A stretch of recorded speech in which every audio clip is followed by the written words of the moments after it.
Hey, what's going on, everyone? It is Rocky Lee. Today, we're checking out how did the galaxy react to the birth of Slaanesh. If you guys see me tapping away, I do take notes. And if you guys want to suggest stuff, use my pinned comments and suggest things. I saw someone recommended here's Wes Hammer's video, The Origins of the Sisters of Battle. So they used the link. Great. Pull that up. So that's something I'm going to also cover. I do a mix of these 10-minute videos and these 40-minute or these hour videos or 2-hour videos. My goal is to post, 4 Warhammer videos a week.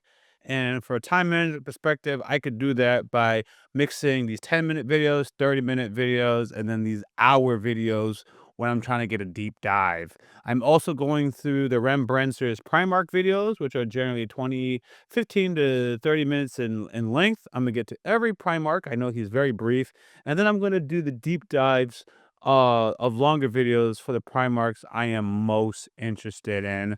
At the time, I have my Primarchs ranked.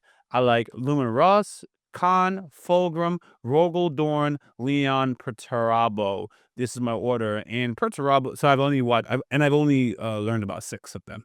So let's just jump into the birth of Slaanesh.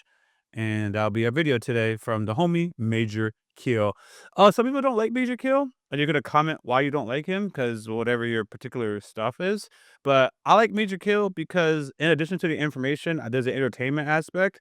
And sometimes it's the same thing that happens with Bricky. People are like, but the information is not all that accurate. I want the most accurate information with the greatest entertainment aspect included, and finding a right balance to that. And everyone has a different balance of what they like.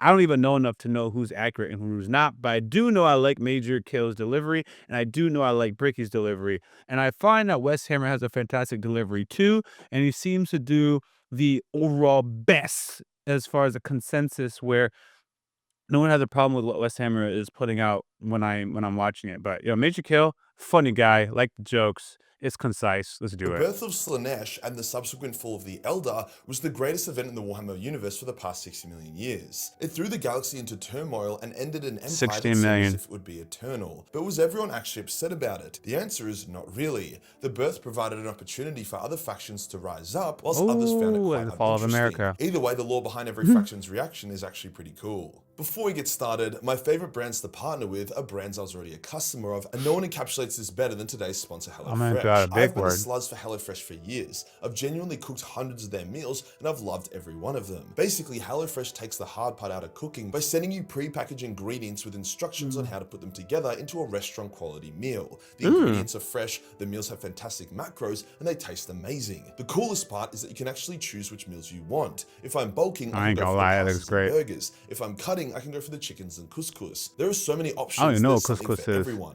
Now, I know cooking doesn't sound super fun, but it's actually a great way to unwind, learn an attractive skill, and I just put on a Warhammer audiobook or call a mate, and it ends up being a great time. What's the catch? Does it cost an arm and a leg? Not at all. It's significantly cheaper, better tasting, and healthier than eating out or ordering takeaway, especially when you use my link code MAJORMARD10, which will get you 10 free meals plus a free breakfast item per box for life. And if you somehow don't like it, you can cancel at any time. Cheers to HelloFresh for Good sponsoring this bitch. video. Today we'll go over how each faction reacted to the birth of Slaanesh and what their current thoughts on it are. Let's get into it. May as well kick it off with the Eldar, since they're the ones that got licked the hardest by it. Now, you would think, since the Eldar were the ones that created I think you guys are like looking at this Slaanesh better. and were actively told about the consequences of her creation, that a lot of them would be happy. But that isn't the case. The Eldar had split into 4 main factions by this point. The Craft Voters, who were appalled by the degeneracy of their people and basically went from planet to planet, collecting as many sane Eldar as possible before fleeing. The Exodites, who foresaw the calamity ahead of time and fled the Empire. The Dark Eldar of the Webway, who didn't give a shit and were taking part in the debauchery. And then, of course, there was the rest of the Eldar Empire in real space, who were driving the birth. They made up the vast majority of the population. The craft worlds were hit hard by the birth. They had been trying to collect and save Eldar to the very last minute. Thus, some craft worlds were caught in the shockwave of the birth and destroyed. Many others that escaped craft worlds were killed by the psychic blowback. They were extremely shocked and confused about how this all happened. See, craft worlds just used to be nomadic trading ships. They would travel the galaxy and may not even return to the Eldar Empire once in 1,000 years. So for most of them, they left a healthy, normal empire and returned to an empire on the verge of collapse due to a hectic blood orgy. They were reeling and if it wasn't for the rise of Assaman, the other Phoenix Lords, and their Aspect Warriors, the Craftworlds likely would have been wiped out soon after the fall. The Exodants, on the other hand, were the least affected. They had fled to distant Maiden Worlds, begun practicing fortitude I know and it's a willpower short to video, resist, but I want to and get an this empire on the part. verge of collapse due to a hectic blood orgy. They were reeling, and if it wasn't A for the hectic rise of blood Assaman, orgy. the other Phoenix Lords, and their Aspect Warriors, the Phoenix Craftworlds Lords. likely would have been wiped out soon after the The fall. Craft The Exodants, Worlds. on the other hand, were the least I affected. see. They had fled to distant Maiden Worlds, begun practicing fortitude and willpower to resist, so that when the fall happened, they were mostly unaffected. However, they did weep and shake their heads at seeing their beloved empire collapse due to its own foolishness. As for the Dark Elder of the Webway, when the fall happened, they were like, holy shit, lol. But they were protected by the Webway. As the fall was in progress, many Eldar fled. I actually remember that group. So they were in a pocket dimension of the warp travel, and thus everybody kind of ignored them or let them do their thing. And because of that little pocket, the Slaanesh area, the Slaanesh birth hardly affected them, and they do a whole lot of debauchery over there too. I remember that one. Into the Webway. See, the fall wasn't just this big bang and all Eldar dead sort of thing. Some Eldar worlds were flooded with demons who butchered the Eldar there. Others were eaten by Slaanesh directly. Others just got combusted by so much warp energy that nothing could survive. So either way, there was a small window to try and act some kind of escape. Vect, the current Lord of the Dark Eldar, claims he was an Eldar slave that escaped into the Webway during the mad dash for survival. Regardless, the Dark Eldar weren't too bothered, as evident by them just increasing their level of heathenism over time, although they aren't a huge fan of Slaanesh having a claim on their souls and slowly draining them dry. As for the majority of the Eldar populace who were consumed or slaughtered, they didn't take it too well. Most of them were expecting some kind of party god to appear and have an absolute rager with them. However, when the god emerged as an absolute rapist, they were terrified, rejecting Slaanesh, and then they were slaughtered. Some try to fight back. A group of Vorlite smiths built a super weapon that they fired at Slaanesh, and while Slaanesh wasn't a fan of it, it wasn't nearly enough to stop her. Some Eldar actually survived, like Assaman and Janzar, eventually escaping to become the first Phoenix Lords. But yeah, overall it was a terrible time. The heart of the Eldar Empire now consumed by the Eye of Terror, a warp rift reopened by Slaanesh's birth. What about the Imperium? Surely they hated it as well. Well, it's complicated. See, the Imperium wasn't a thing when Slaanesh was born. However, the gestation of Slaanesh caused a lot of issues for mankind. See, humanity just won a vicious war against the Men of Iron and were greatly weakened. However, they could rebuild, until warp storms ravaged the galaxy and made warp travel nearly impossible, cutting off mankind's empire from itself. Some self-sufficient worlds endured and even thrived. However, many other worlds, like mining worlds that relied on off-world supplies, starved and died. Some worlds that should have been okay ended up getting raided by aliens and slaughtered. This period lasted 5,000 years and was called the Age of Strife, or I remember that. Humanity didn't realize that Slaanesh was the cause of this pain at the time, but they hated it. Well, most of them did. So the Emperor saw an opportunity. With mankind greatly weakened by the Age of Strife, they would be in prime position to be unified under his rule. While humanity suffered, the Emperor prepared his Thunder Warriors, Astarte Legions, Custodians, and Primarchs and begun the unification of Terra. He started this unification around the same time Slaanesh was actually born, her birth causing such a shockwave in the warp that it blew out most of the warp storms, allowing for warp travel to recommence. While most of humanity— I love how this dude has like the worst thing possible to mankind. And my man's like, oh, perfect opportunity to begin my takeover. Glory to our Emperor. It was like, wow, Blood cool. to the How blood the fuck do we Emperor. warp travel? We haven't done it in 5,000 years. The Emperor was like, let's fucking go! And steamrolled everyone with a giga army of demigod super soldiers. So although the Emperor isn't a fan of Slaanesh existing, her birth weakened both the Eldar and humanity enough to allow him to take over. Without her birth, he never would have become the Emperor. Now to tick off a few other boxes. The Tau and the Tyranids both weren't present during the birth of Slaanesh. The Tyranids weren't even in the Milky Way, and the Tau was still smacking sticks together saying ooga booga. But we can have a quick look how they currently perceive her. I imagine the Tyranids see Slaanesh and her followers as like trying to eat a crab or lobster. Can be quite a challenge, but once you rip it open and suck in the meat, it's quite nice. As for the Tau, they haven't really had to go up against the Emperor's children or Slaanesh too much, and they also don't know much about the warp, so for them it's not a massive deal. However, there was actually one battle between the Tau and the forces of Slaanesh that was horrifying. The Tau arrived on one of their outer worlds to find it raided. However, all its goods and valuables were untouched. It was just their people who had been mutilated and slaughtered. They ambushed a small encampment of Slaaneshi warriors and killed them,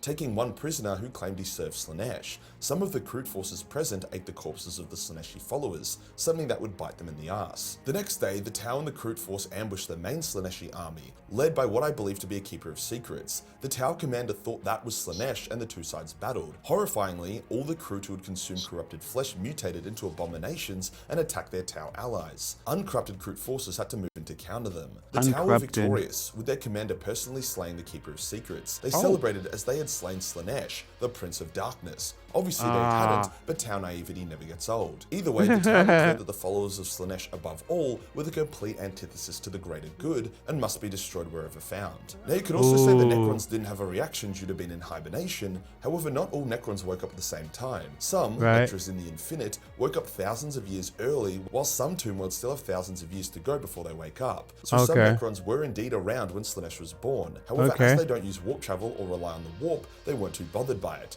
More so, they rolled their eyes and were like, fuck me, these retards just can't help themselves. Although I bet a lot of them would have laughed to see their own rival cast down in such humiliating self-inflicted fashion. They also revealed quite an interesting bit of the lore. rival part. The Eye of Terror was not created by the birth of Slaanesh, merely reopened, as originally it was actually made by the Old Ones during the War in Heaven due to their abuse of the warp, and was sealed shut by the Necrons. So the birth ripped open an old wound. The Old Ones in the War in Heaven. I want to read about that. I want to know about that. Do you guys have a good video to let me know about that?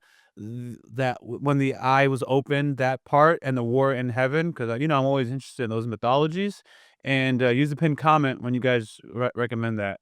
I appreciate it. Rather than creating a new one. Either way, the Necrons are just sort of shaking their heads at the foolishness of the other races. The Leagues of Votann don't have any real lore on the matter. However, since they reside within the heart of the galaxy and don't care much for the warp, and the Eye of Terror is also not in the heart of the galaxy, I could see them not even noticing the birth. Although I'm sure they aren't happy a bunch of rapey crab demons are running around everywhere now. But of all the factions, the reactions of the Orcs is probably the most unknown yet interesting, since they were actually present in great number during her birth. See, the Orcs had become mighty during the Age of Strife. They were the greatest threat to the Imperium. They were also great in number, with the peak of the Crusade being when the Emperor and Horus joined together and slaughtered the Orcs on Ulanor. That victory signaled the end of the hard part of the Crusade, with the rest of it more or less a mop-up job. So how did the Orcs react to Slaanesh's birth? Well, Orcs are pretty ignorant about a lot of things and unbothered by even more things. As the warp storms would have gotten worse and worse, the Orcs just would have remarked that warp travel was suddenly a bit shakier, and their ships were getting invaded by demons more often, but they kind of love that shit. Then suddenly, when warp storms were randomly abated, they would simply remark there was now a lot less turbulence, and they seemed to get to their destinations faster and more reliably. When it comes to the warp, Gork and Mork are extremely powerful. None dare threaten them. The amazing thing about the Orcs is that even though they love war, excess, scheming, and so on, none of what they do empowers chaos. All of their emotions and actions only feed Gork and Mork, which is why chaos hates them. They see Orcs committing acts of amazing violence and death, yet cannot feed off it. It's the biggest fuck you to chaos that there is. The forces of Slaanesh aren't huge fans of fighting Orcs. They cannot use their seduction and other sneaky tactics very effectively. Orcs are Gork and Mork. I know. Wow, that's actually a good one. Give me a second. Gork and Mork. Gork and Mork.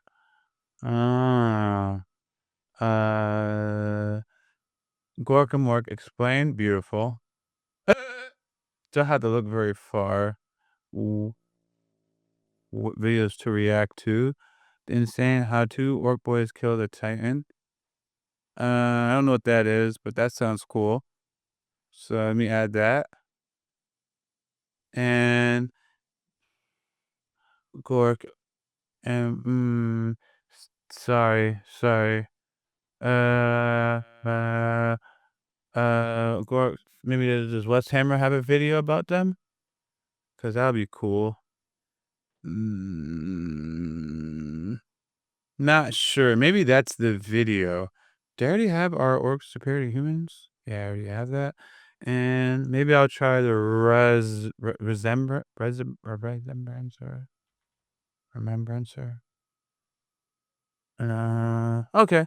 I'll just check out Major Kill's video later. Sorry about that detour. Sometimes if I don't do it now, I won't remember. Seduction and other sneaky tactics very effectively. Orcs are wildly hard to corrupt. They are also direct and blunt and aren't too bothered by pain or fear. So Orcs will just wail into Slaaneshi forces with mauls and guns. Overall, just a shit time for the bitches in purple. So overall, Slaanesh's birth had a massive impact on the galaxy. I love the Orcs, man. Even if they didn't realize it. After all, without her birth, there would be no rise of the Emperor and the Imperium, thus no Horus heresy, no constant war, and no Tyranids, since it was the heresy that brought them here via the overloading of the Pharos. What would have likely happened is the continued dominance of the the Eldar Empire, the rebuilding of humanity's empire after the Men of Iron uprising, and then shit would have got fucked when the Necrons awoke. There would have been war, but it would look very different to how it currently does. If you enjoyed that video and you want to support the channel, then pick up a Major Mini. We have an awesome range of incredible miniatures ready to ship worldwide. Hit the subscribe button, hit the real subscribe button for more reactful content. Join the Discord for more memes, and I'll see you in the next one. Peace. Oh, that was awesome. I like that. I like that. That was cool. I love that the orcs just didn't give a damn. And I love how even though the orcs are so violent and all that, none of it matters to Slaanesh or these chaos guys. They get nothing, man. The orcs are so pure, if that makes sense. They're a pure race of people. I love them. Love them, love them, love them. So anyways, that was dope. I don't have anything to add. Definitely go and check out what I just added. What the what was it? Oh, the Orcs Gods.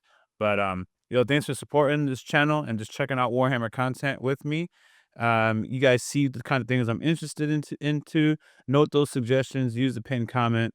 That's where I usually check. And it's very easy and organized the way I do it. So that's it. All right, guys, I'm out. And you know I couldn't stop at just one channel. Consider subscribing to the subsidiary channels for Yaboyrocklee found in the description of this video. Thank you.